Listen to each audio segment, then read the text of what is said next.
Uh-oh. It says excellent connection. Okay, we are live. Hello, everyone. Welcome to the first official flight crew. We're so excited to have you here. We have some amazing guests here who I'm excited to introduce you to. Just a little bit about me. My name is Danielle. I'm going to be hosting today. How it's going to go is we are going to introduce everybody. We're going to have a discussion about a certain topic, and then we're going to close out with a Q&A for everybody. So yeah, the flight crew is going to happen once every 2 months. We're going to have a range of people from different areas of expertise, different explorers, different specialists, and we're all going to be debating one topic, talking, whatever you want to call it. Let's see how it happens. But all right, well, why don't we start with a little bit of video with Charlie. He was not able to make it, or he came earlier today, and I'm just gonna have him introduce himself.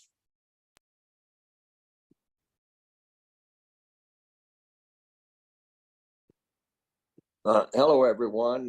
This is astronaut Charlie Duke from Apollo 16, and welcome to the Space Club. All right. He called it the Space Club, which I might consider rebranding because it sounds way cooler. Nicole, you want to take it away? Me first. Yeah, sure. I feel like I'm standing on the shoulders of giants, and all these other people in the room should probably go before I do, but happy to introduce myself. I'm Nick Orenstein. I'm an engineer and entrepreneur, and have had a varied career. The last 7 years or so, I was at SpaceX working on the Crew Dragon missions as an engineer and an operator, and really had an amazing time being part of an exceptional team of people at SpaceX and at NASA. I also worked with the Air Force to bring Crew Dragon from PowerPoint presentations to real flying missions of the world's newest spaceship. And so just really was an honor to work with such great people. Had a great experience with lots of astronauts, and learned so much from them about interactions. I was the crew equipment engineer, so everything from survival equipment to iPads and headlamps.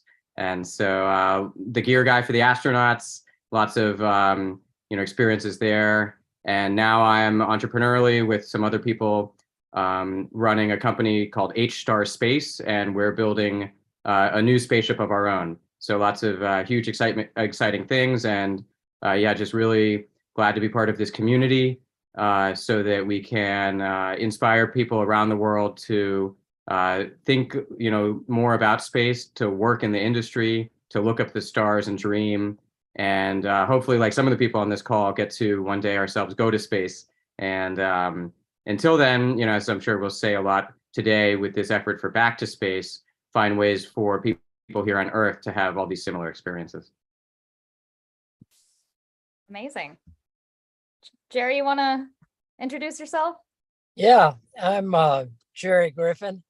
I go way back. I go clear back to the Gemini program. When I joined NASA, I was a flight controller in mission control. And then when we had the Apollo fire, we didn't fly for almost 2 years. And in that time frame, I was picked to be a flight director for all of the Apollo missions, which I worked on all of them, and had the honor of 6 landings made on the moon. My team handled 3 of them. We were going to do a 4th, but that was Apollo 13.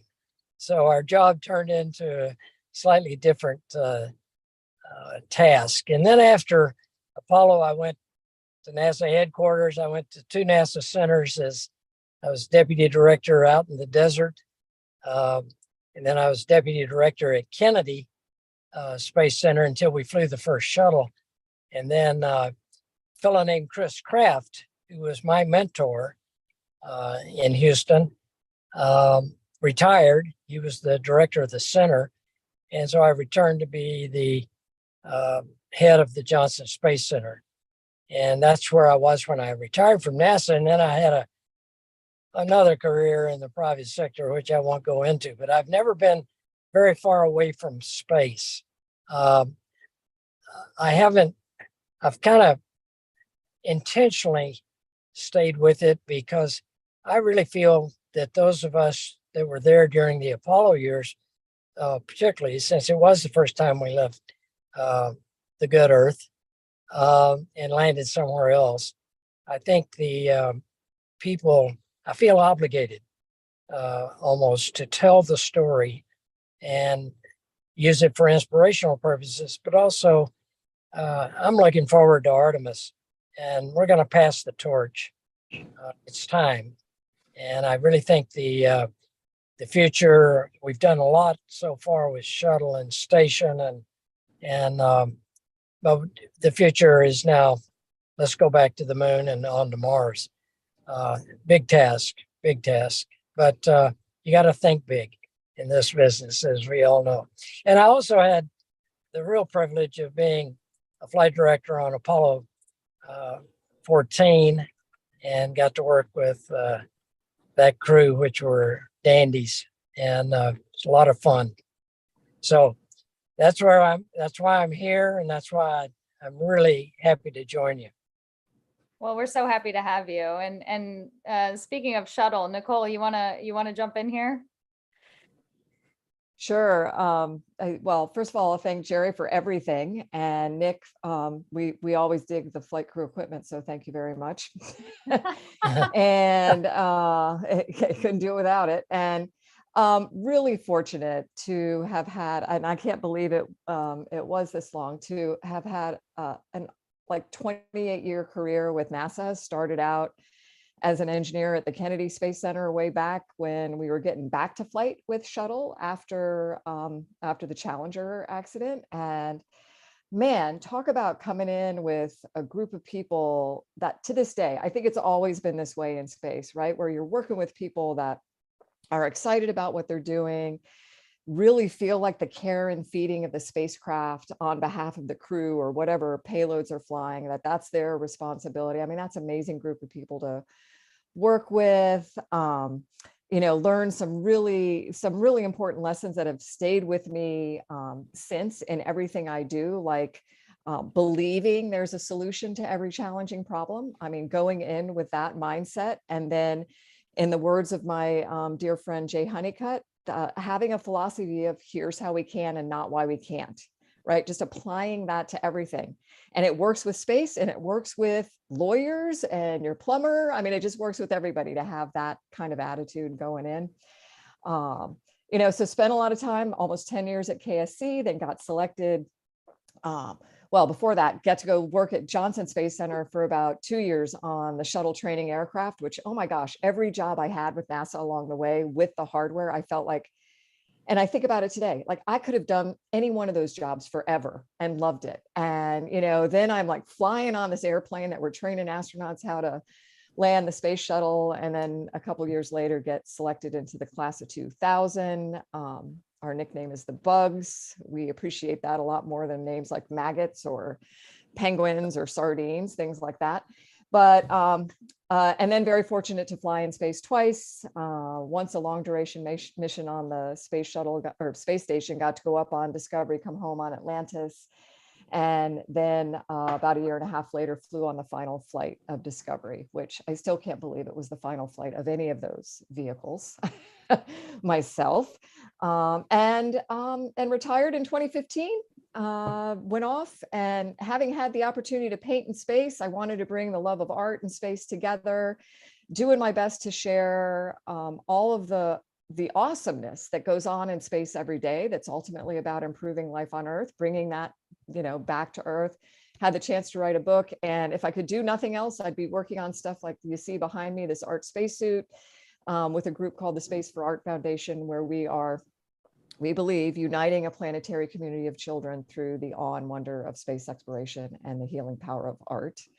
And because I know there are people who love the ocean on this call too, very, very thankful to have had an aquanaut experience on the Aquarius undersea habitat, and happy to work with any of you to bring together this whole inner space and outer space connection anytime. I think that's really important as well. All right, zipping it. No, thank you, Nicole. I appreciate that. Speaking of the ocean, Carl, you wanna jump in here? Well, I definitely I'm not worthy of this call. The closest I've been to space is on Delta. So I can't believe what I'm hearing. But no, I come from the plastics business.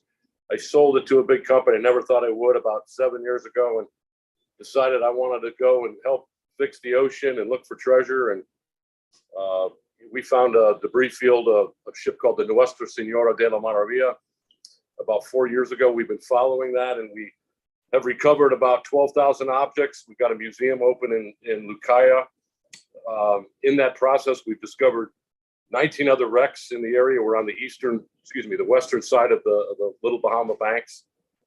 It's a dream come true for me. It's something I always wanted to do. And we also help the Bahamians. We use 80% of our workforce as Bahamian at the museum, at the dive site. And the underwater cultural resources in this country are endless. And we just have a very small piece of this. NASA's got a big history in this country, though, and I'd love to talk about that. But I'm real happy to be on this call. And Nicole, an amazing history, and Gerry and Nick. We haven't heard from David yet, but love to talk about the ocean anytime. That's great. And David, it's all you now. Tough acts to follow. It's all for you sure. now. Yeah, no doubt. So I started off actually with fictional space. I was the COO and general counsel of Lucasfilm. I was there for 16 years. We made all the Star Wars films. I ended up, you can blame me. I'm the one who sold Lucasfilm to Disney. So if anyone has any comments about that, go ahead. Although I'm very pleased with the Star Wars movies after that. So, and the TV shows, and I love The Mandalorian, I love Obi-Wan, all the rest. So I'm pretty happy with where we ended up. And I know George is pretty happy, although he grumbles about it sometimes. But then I ended up, after working at a bunch of startups, I ended up reaching out to Elon Musk and asking him if he was interested in having me help him out with various things. And fortunately enough, he responded. And the next thing you know, I became the general counsel at SpaceX. So I was at SpaceX for a few years, helped launch Starlink, get Starlink off the ground. That was the primary reason I was there. But of course, we did some exciting things, including, the first launch of Starship, which was the hop, the 10-kilometer hop, as well as the launch of Demo 2 to the ISS, which was both nerve-wracking and incredibly exciting. And I can only imagine what it was like for Gerry in particular, and back in the day and working on the Apollo missions, because we just had some small little taste of that. But excited to see where Starship is now as well. So that's been very exciting. Since leaving SpaceX, I actually started a venture fund where we invest in early stage space companies.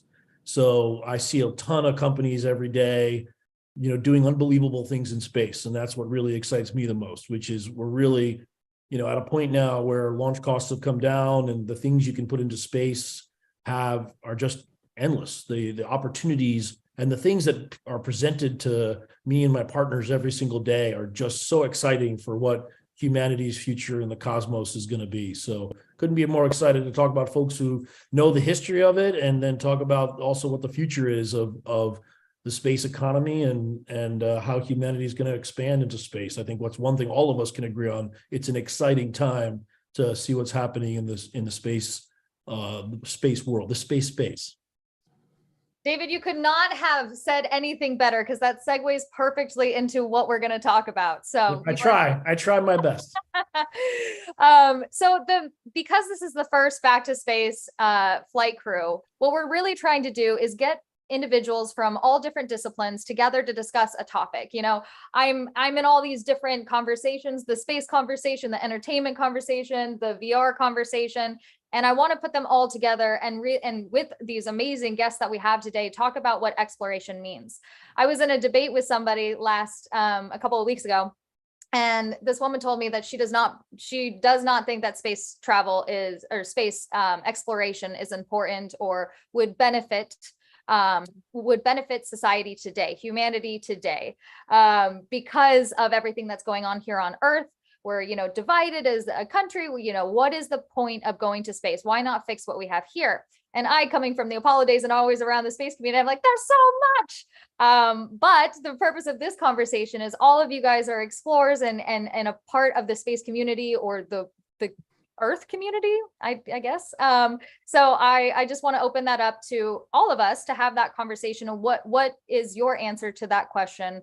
Why is space exploration important and necessary for humanity and society today? Who wants to take it away? Well, I'll take a stab at it, Okay. Danielle. And I've got probably a slightly different view of what all we're doing and what we have done is leading to. And I'll try to make it fast so we have time for questions later. But I think we're still in a learning phase with space. We don't have nearly all the answers. It's a tough place to operate, to get to and get down. But I think it's a necessity. And the reason I think it's a necessity is because I think sometime in the future, it may be 1,000 years, it may be 5,000 years, it may be 10,000 years, but it makes no difference. I think we're going to have to get off this planet if the human species is to survive. And by that, I mean, I'm not talking about global warming or anything like that. I'm talking about just using up the planet, all of its resources that can't be resupplied. We've seen it comparative planetology of other places where we think there was, for instance, plenty of oxygen, and it ran out. Mars is mostly CO2 and I guess some methane. So I think what we're really doing is we're learning how to operate in deep space. That's where we're going. Now, the commercial uses of it in Earth orbit are great and all that, but I'm talking about the big picture. We are learning how to move around in deep space. I think it's important that we do that. Now, we're taking Apollo is a little tiny baby step. Artemis will be another, maybe a little bit longer baby step, but it's still going to be small. We're just beginning to learn how to do this and do it safely. It's always going to be risky. It's like flying airplanes. Fly them enough, you're going to ding one eventually. And so I really think we explore to learn, and we also explore to expand. And I think at the end of the day, what we're doing now are those first easy steps, fairly easy, to learn how to move around out there in really deep space. And I'm not talking about Mars. I'm talking about well beyond that, some thousands of years from now. I hope it's that long. But anyway, that's why I think we're at this. And I didn't have that feeling at all when I started. It was more near term. Let's get it done. President Kennedy said, let's go land on the moon. But the longer I've been with it and the older I get, I think I see the purpose for what we're doing this for. And it deserves a fraction of and it's a small fraction of our federal budget to keep NASA going deep. I love that the commercial industry has picked up. I think they're going to own low Earth orbit, that entire domain. NASA will buy rides, just like they do on American Airlines, into low Earth orbit. That leaves NASA to go deep. That's what they ought to be doing. The government, and I can say in partnership with other governments. But that's my reason I think we're all here. Oh. See, I agree with Gerry about all that stuff he said, but I actually do think, who knows, you could have it's crazy hypothetical, but you could have some global pandemic that, could be a lot more deadly than one we just had. Or, you could have some dispute in former Soviet republics where potentially a nuclear war gets sparked. Or, this asteroid could come hit us and we could be extinct like the dinosaurs. Any of these things could happen at any time, in addition to using up all the resources or global climate catastrophe. And I agree with the long term. I don't think it's actually very long term. Certainly things like Mars. I know that Elon's goal for getting to Mars, he wants to be land humans on Mars by 2027. Right. And I know he puts out sometimes unrealistic timeframes, but he's also done a thing or two with space and electric cars and some other things too. So I think having worked for him, I think it's pretty clear, and probably Nick would agree with me, he usually achieves the kind of things he sets out to do. So I have a feeling we might be on Mars before anyone thinks. And But on top of that, in terms of what the real benefit is for humanity right now, look, I'm investing as a venture capitalist in space companies, and I'm not investing for 1,000-year return. All due respect, Gerry, I want to own a space yacht way before 1,000 years. So if I'm going to do that, I got to make sure that we get return on our investment. And so we only invest in companies where the payoff is going to be very near term. And these are direct benefit to consumers on Earth right now. And for sure, a lot of it comes with low Earth orbit. Things like Starlink, which is now generating tens, if not hundreds of millions of dollars a month in revenue and benefiting people like, as we know, we're some of us are online here from Starlink directly. So, it's people are getting benefit from what's happening in space. People don't recognize that, like on their cell phones right now, you get GPS signal from your cell phone. You benefit from, satellites that have been put up over the last 30 years. And pretty soon you're going to get direct signal to your cell phone. So the benefits to Earth are happening right now to people on Earth and making things better. Climate change, oceanic, exploring the seas, lots of other areas right now today.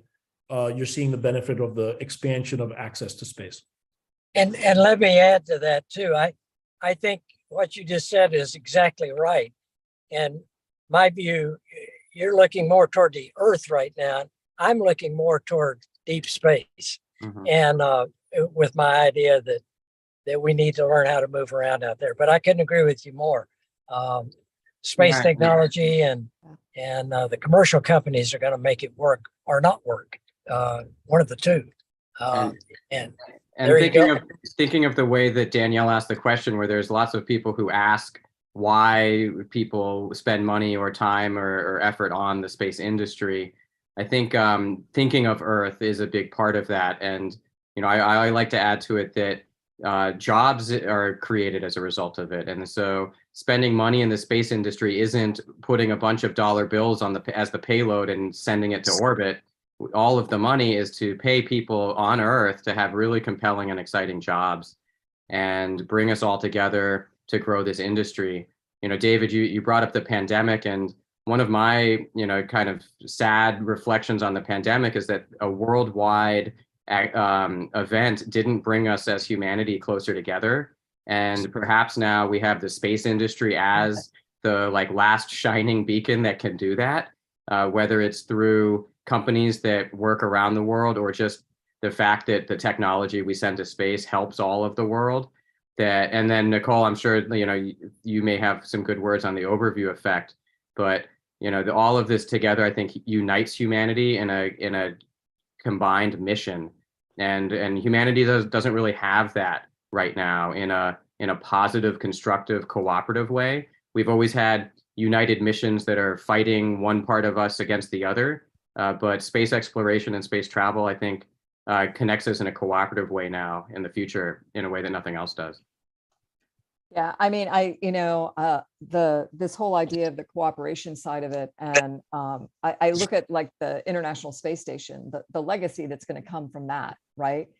There'll be the science and all of what has gone into creating that masterpiece in space and all of that, but I think historically we'll look back on it, this continuous human presence in space, first of all, but with representing 15 different countries peacefully, successfully, for that entire time working together. I will couch that with what's going on right now, but I think still in the space world, we are engaging in a positive way. And I think that's going to carry forward. And I went to space I was on a mission, for the mission that was going on there, but I truly wanted to experience myself. Is everything we're doing there in some way helping improve life on Earth and also helping us explore further off our planet to do the things, Gerry, you're talking about, right?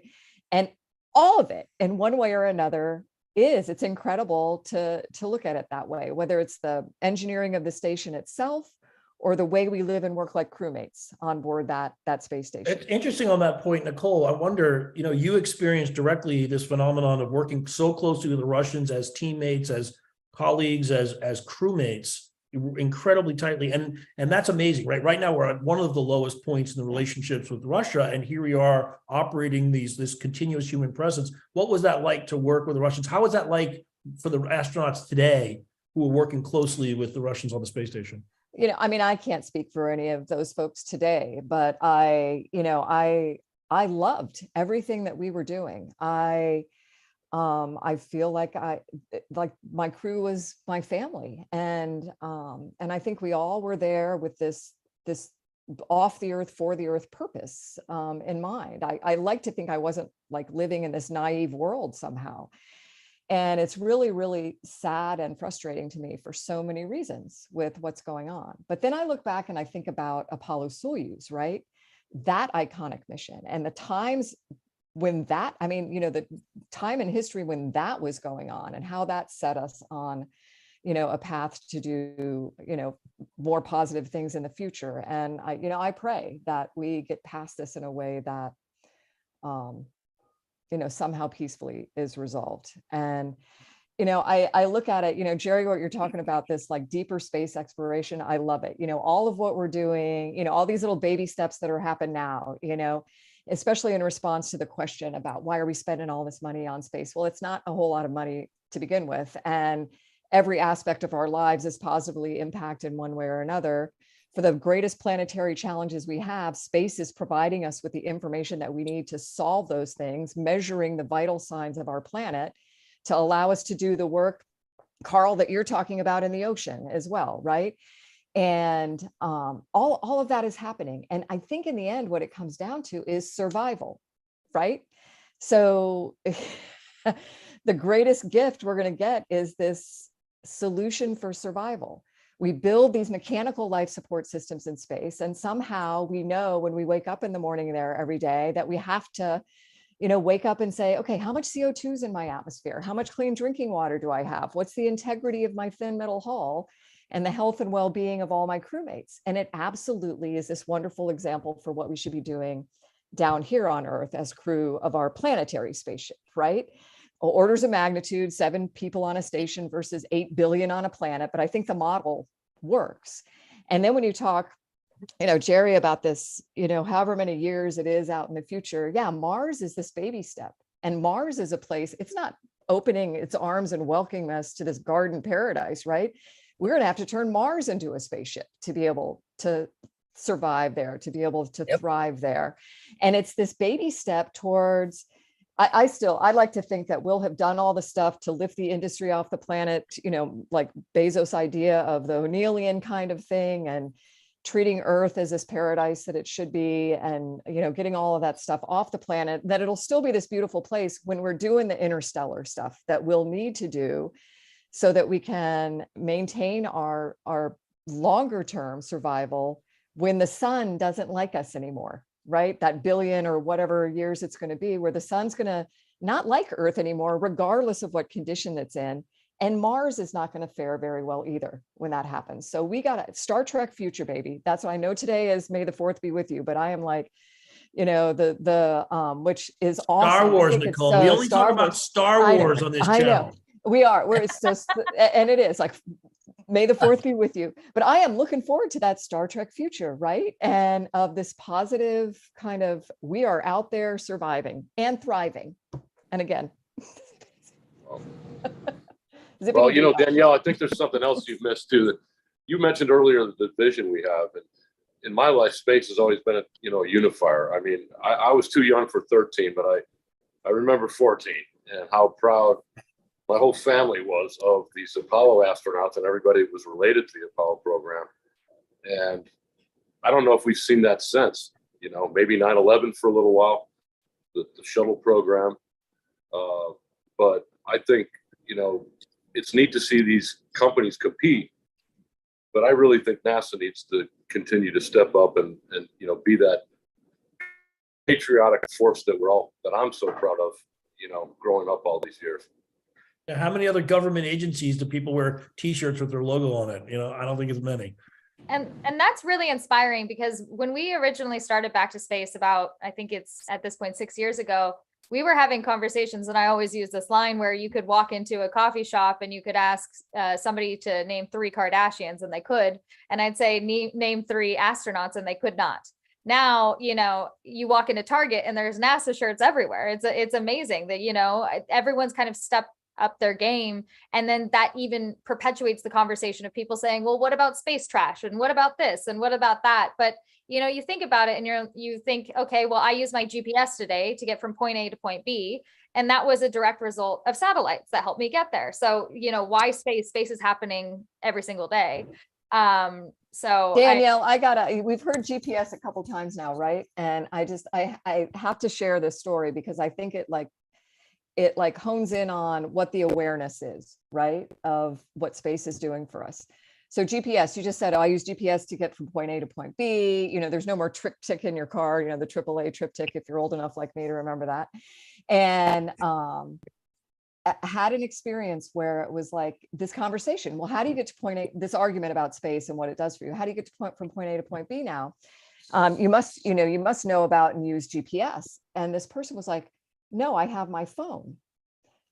And I mean, happy place, right? It's like this magic box, right? That just all the answers and all of everything is coming from this without any awareness of how that is happening for you, right? Or, we just went through the plague and everywhere you went, you had the little IR, whatever, thermometer measuring whether you could come into the place or not. If I'm correct, I believe that technology is based on measuring the distance between planets, stuff that's so, out there literally that is coming back to Earth in a way that it's impacting positively our daily lives. And then I hate the argument about money. Because you think about the money, guess how much they spent on the World Cup last year? $200 billion. Oh. And I'm not opposed to sporting events. And in 2028 or in a couple of years, I think there's going to be a winter games. Asian winter games are going to be held in Saudi Arabia to the tune of $600 billion. Now, if I feeling that as a rebuttal from now until forever. Absolutely. And so I'm like, you know what? That's a lot of money. But when I hear things like, hey, we could solve the energy problem by doing space-based solar power that might cost $100 billion and people balk at it like that's too much money, but we can spend twice that on a soccer tournament. I don't know how to communicate it in a way. We need to talk to Gwen, Gerry, about how do we communicate those numbers in a way that they become real to people with respect to the return on investment. It makes no sense to me. This is my favorite subject, Danielle. I wonder, and maybe this is where back to space can be really valuable, is there's entertainment built into those examples you just gave. And a lot of human nature, going back to people watching Greek comedies and tragedies, we want to be entertained. And so if through entertainment, we can also inspire people who don't usually think about these things technically and make it part of their life as a day-to-day thing, perhaps that can help cross this bridge. Just wait till you hear the next thing I'm doing. I can't reveal it yet, but in a few weeks you'll hear. I bet it's entertainment based. I hope it is. Turns out I was at SpaceX and at Lucasfilm, and if you combine those two things, you get some interesting stuff. Oh, wow. Yeah, I'm sure. And I think that that's really important, Nick, what you said. And David, you have a lot of experience in the entertainment industry and exactly what you just talked about. And I think, building immersive experience. I was at an entrepreneurial panel this past weekend and we were talking about, the Apollo program right now is a paragraph in textbooks. And so what I feel, especially with my grandfather and the entertainment industry, I really want to combine all of that to make immersive experiences, which I think, if somebody is experiencing it, because not everyone's going to be able to do what you did, Nicole, or, Gerry, what you were able to do. So being able to go and have people experience that, I think is going to be pretty inspiring. But I often think about, the argument, and I do want to bring this up because this comes up in every single argument, which is the space trash. So what is the thoughts that you all have about space trash and Carl, this maybe even, goes into your area of expertise I was ground trash. I didn't know there was space trash. No, I mean what you do on the ocean, you do a lot with the Bahamas and helping the community as well. So I'm just wondering, how does that play a role in exploration? Go collect some Starship debris. Come on. Yeah. Oh, well, don't get me started on that. We got trash all over the place. And, the Bahamas, it's like Hemingway used to say, we're islands in the stream. We're in the Gulf Stream. So 80% of our trash on our beaches didn't come from here. It's coming from the South and even as far as, Asia these days. What I'm really worried about is microplastics. Plastics are not biodegradable, but they are photodegradable, meaning the sunlight will keep breaking them down. They'll never be something natural again. And if we start clogging plankton's digestive system, it's over. And we're finding, because plastics has different densities, we're finding it at all different depths. When Mr. Vicova made it down to the bottom of the ocean at the Marianas Trench, the biggest news wasn't that he made it to the bottom of the ocean. The biggest news was when he got there, there was a piece of plastic, which is really sad. Yeah. All right, but in terms of space debris, I'm going to be the first one who sits there and say I'm going to be controversial. I think that the whole issue is completely overblown. I think for sure an object, look, even a little object going 25,000 miles an hour, you don't want to be on the ISS when that thing hits you. So you want to avoid it, and that's a big issue, and you have to worry about it. On the flip side, space, it turns out, is kind of big, and I grant that there's a lot of stuff going up, but pretty much all satellites that go up now are required to have propulsion systems that enable them to deorbit, and certainly the stuff that's in low Earth orbit will deorbit on its own unless it's boosted back up.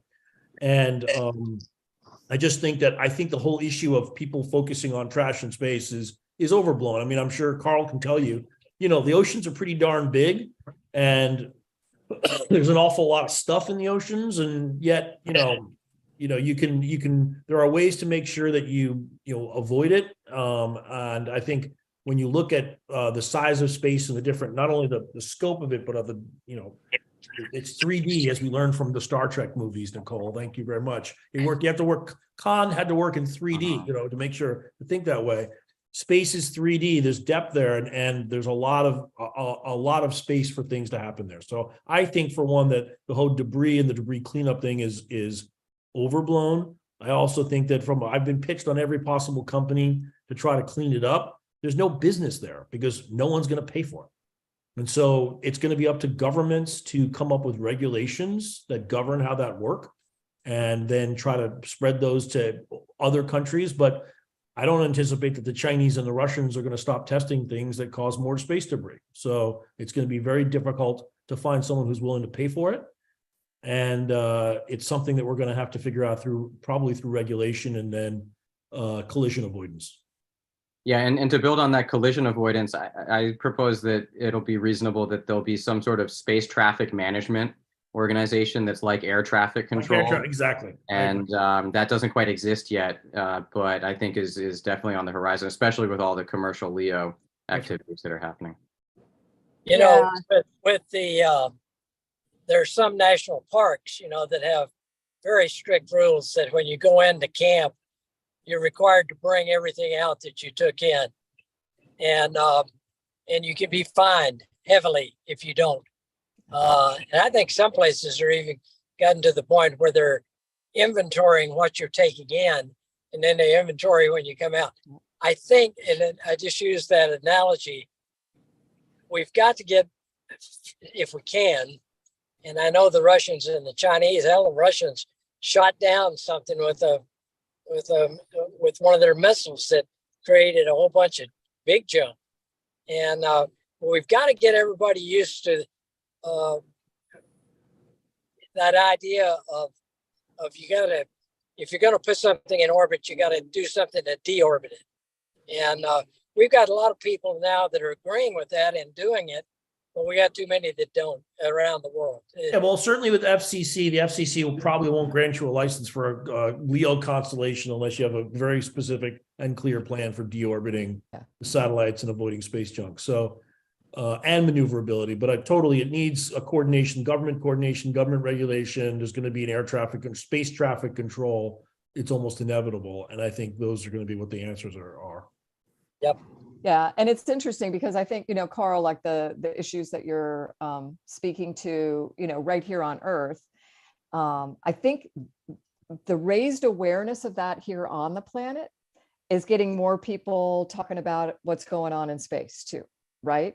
And I think that's a good thing, actually. It'll be a good thing for us when we go, establish that permanent settlement on the moon, when we establish it on Mars, to maybe be proactively thinking about how are we going to, manage ourselves with respect to debris and trash and, all of that kind of thing. What's the cycle of it going to be? And I can tell you, as a person who lived on a space station, space is big, but holy moly, we were boosting that thing up and dropping it down and rotating it pretty regularly, or being told, go to bed and we're going to wake you up at 3 o'clock in the morning. We let you know if you need to get in your Soyuz or not to come home.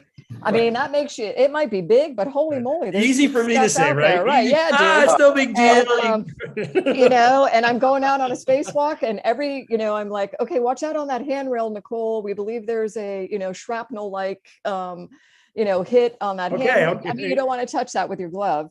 And then there's this, like, the side of it that was so interesting to me too, in this big space kind of thing, was, the surprise that would come from. I mean, I believe we have to figure out, how do we clean it up? How do we avoid, getting it into space to begin with? Hey, maybe there's, I think about the Deer Space Station, and I'm like, man, let's not deorbit that thing. Let's figure out how to recycle it somehow, use it in space again for something else.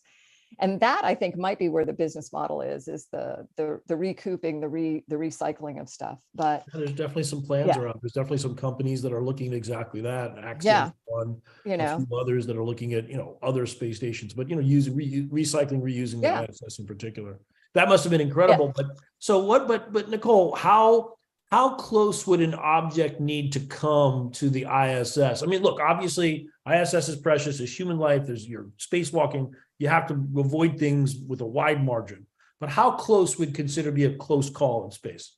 I can't remember the numbers. The guys at Mission Control, like Gerry, had this big, like, fake sphere around us. This. Yeah, and I think the keep out sphere is like 50 kilometers or and something like that. And then they had is it in the red? Is it in the green? Is it what the potential threat was, and if you would move the station or not to do a 50 kilometers. And look, I think that makes total sense for the ISS. Yeah. But if I were to say to you, oh, we got to keep a 50 kilometer distance. I got you. I got car when I drive around, or Carl's boat when it's out on the ocean, you say it's ridiculous, right? If you got up 2 meters, you're good to go.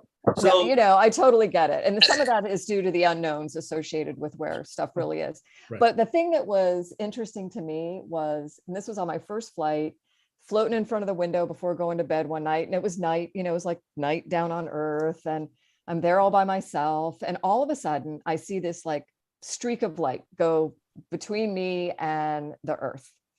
And I was like, oh my gosh, what the heck was that? Wow. And so I fly down to the other end of the station. I grab Mike Barrett, and I'm like, dude, I just saw this, like, streak of light below me. What the heck was that? And he just kind of nonchalantly is, oh, like, shooting star, piece of debris, blah, blah, like, wow. Like, what the heck? It'd be nice to know that was going to happen, right? And then flying back, back to the window again. And just like here on Earth, I mean, there were so many things about it that were weird. Like, oh my gosh, I'm looking down towards Earth and seeing a shooting star. Wow. That's crazy. We're just programmed to look up, right? And then you want to see another one, because you never get to make a wish on the first one. You want to do the wish thing. And there was not another one. And I just remember floating there and just being, thankful and thinking about, man, that was so beautiful. I really hope I get to see that again. And then it was like this reality check of, holy moly, I'm glad I saw that, because that means it didn't hit my spaceship. The air is not getting sucked out into the vacuum of space. And so there's just like this contradiction in it. So. Wow, amazing. I can't wait till we all get to fly. I know. Well, David, you said you think we're going to have space yachts in our lifetime? Yeah. Do you really? Oh, yeah.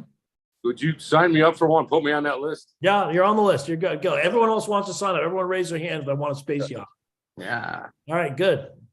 Gerry, no space yacht for you? Come on.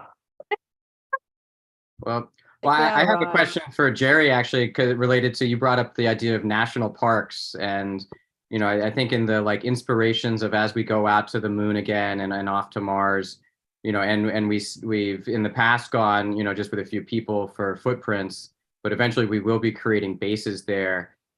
What's the opportunity for infrastructure that is human impact versus, are there places that we should create so-called national parks on the moon so that we leave places untouched?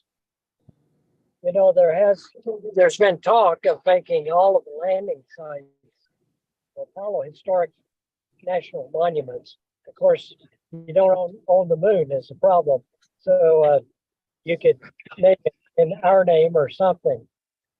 You know, we wouldn't get a very good grade in environmental cleanup on Apollo. We threw everything out of the lunar module before it took off to lighten the load and get rid of all the bulk, the backpacks, for instance, went out on the surface of the moon, all kinds of Kevlar and pieces of that kind of stuff. We wouldn't get a very good grade in Apollo, but you know, it was a long time ago, and I think we probably weren't sensitized to it. At least I think we should have stacked it up.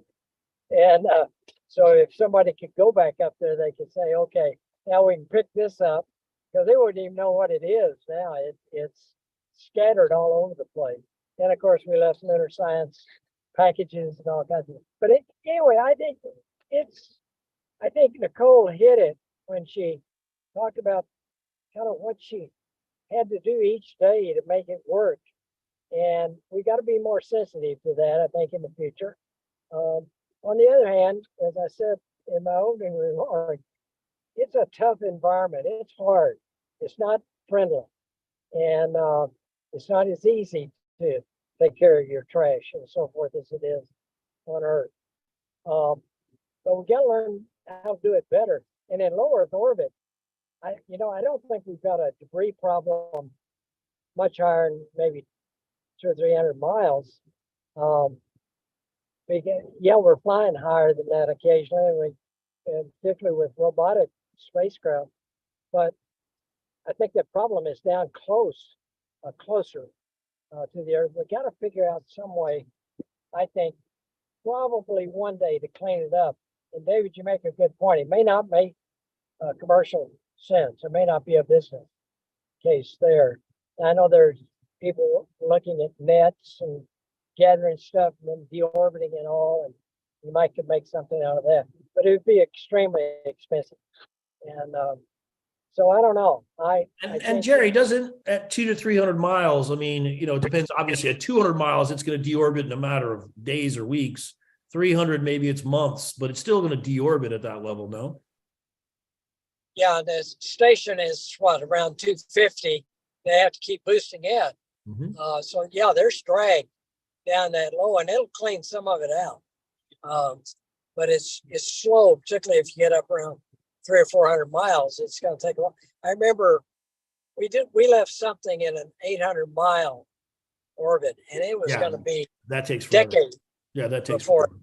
But 200 miles, you know, it's pretty short. 250 is not too long. I mean, as you know, Nicole, the space station was boosted every few months at least.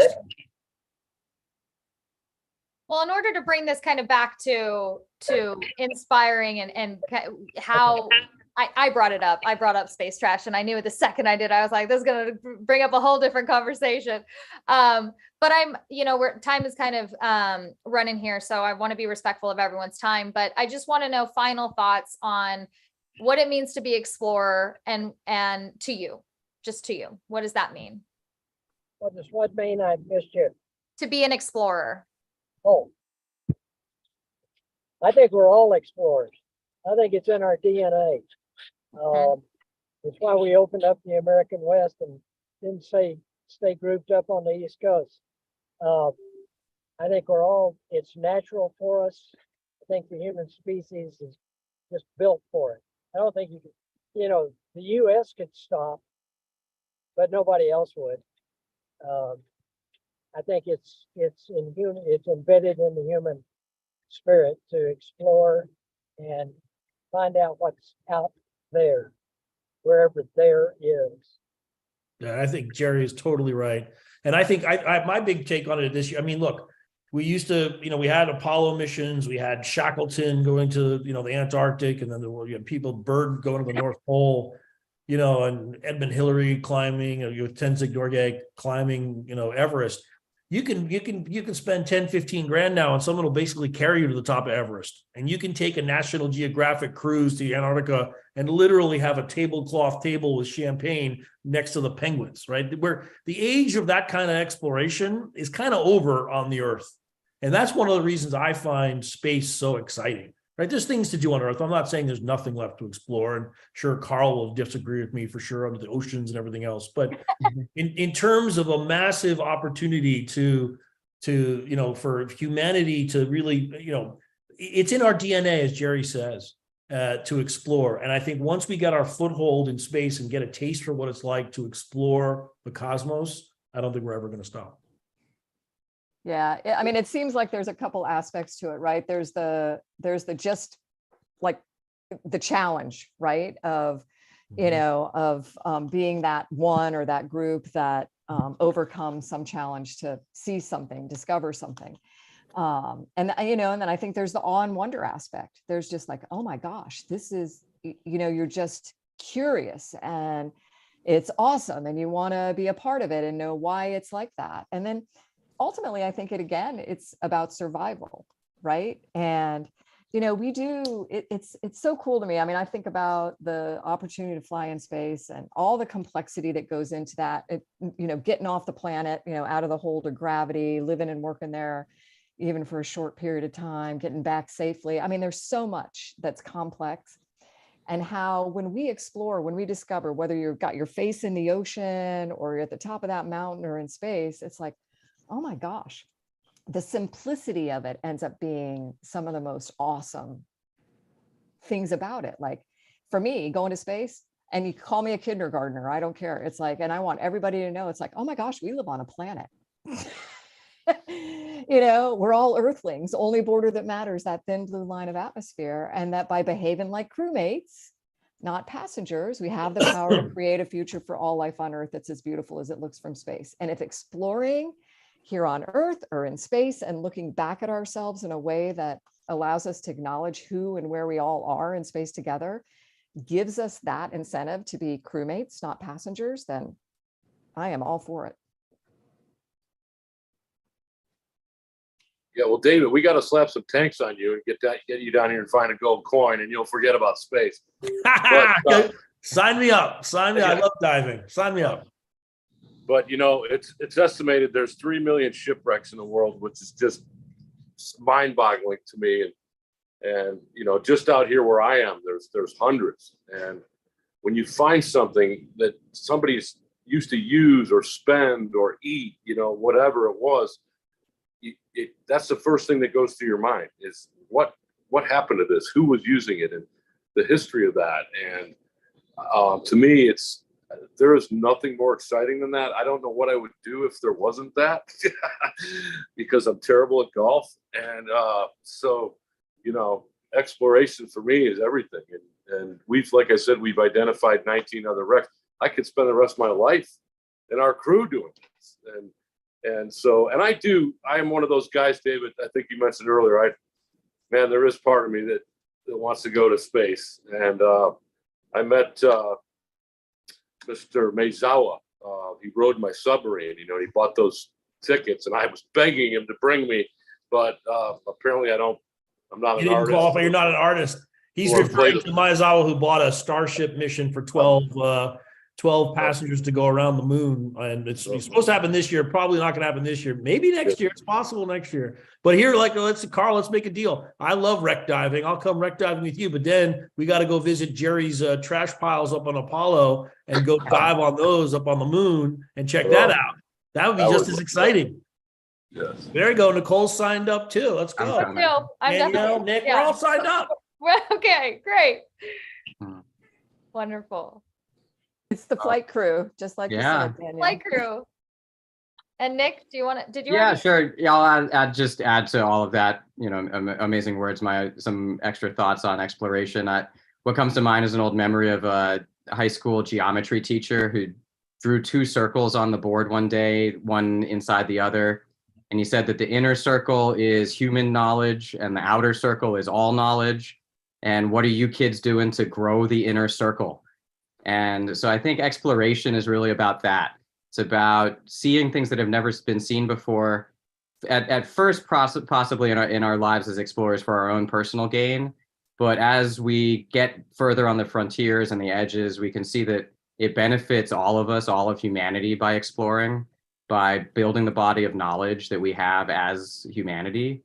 And, you know, bringing it so that explorers see things for the first time, scientists help understand that. And then eventually the frontier is no longer the frontier. And it's just another place where humans can live and work together and grow humanity. And so it's really this continual process of pushing out the expanse and pushing out the frontier so that we can learn more and more. That was beautifully said, Nick. That's great. And one thing I do, Charlie has some words to say, Charlie Duke. So I'm just going to let him answer this real quick. Oh, look at this. Well, it advances our knowledge of the universe, and it advances our knowledge of human endurance and human capability. And space travel is challenging, but it is exciting for everyone. People who are doing it, plus the people who are watching and listening, and so I think that with the technologies that we have, we should continue with space travel at full throttle because it's so exciting, and we've learned so much, and so many technologies advance rapidly because of the needs of the space industry. And so it's good for our economy. It's good for knowledge. It's good for excitement. It's good for adventure, and it's good for to bring a nation together, if you will, and people together. So yes. I'm all for space travel. And how do you respond to people who say, why go into space when there's so many problems here on Earth? Why go into space? Well, first off, space travel is not one dime spent in space. It's all spent in the United States of America or on Earth. And all of that money generates many, many jobs. It generates many, many new technologies which people benefit by.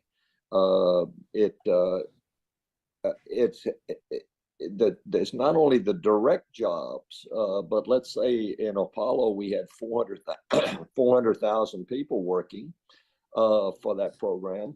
Well, those 400,000 people have got to go to the shoe store, they got to go to the grocery store, they got to go to the gas station, and all of them have money, and so they're going out and buying things, and they're using their money to support their families. So it's a ripple effect. It just spreads out all over, and I think people are nearsighted who say, "Why spend all that money in space?" Because it's money well spent here on Earth. That perfectly encapsulates a lot of what we've discussed on this call. It's a beautiful way to end the discussion. The comments here are all about space yachts. That really made the audience go crazy. We kicked it off, David. Yeah. Somebody says, I would like 2 space yachts, team space yacht. How do I invest in space yachts? So I don't know, Carl, we might have to start a space yacht company. Let's talk. Go. I'm going to either that. We need to buy somebody. Let's go. Well, I've got a 20-person spaceship that we're designing, so that's one step in the right direction. Perfect. Amazing. Perfect. Well, I do want to thank all of you for joining us and having this discussion. It's such a pleasure to be able to just be in this virtual room with the amazing people that I see before me. And I know that thank you to the people who have tuned in to watch. The comments were they were going crazy with all of the fun things that everyone was saying. And we'll be continuing this conversation with the flight crew. So I just want to say thank you to everyone who watched. Thank you for everyone who participated. Back to Space is so happy to have you guys. And I look forward to the next flight crew. Yeah, thank you everyone. So much. Great. Yeah. All right. Great being here. We're off live. Okay.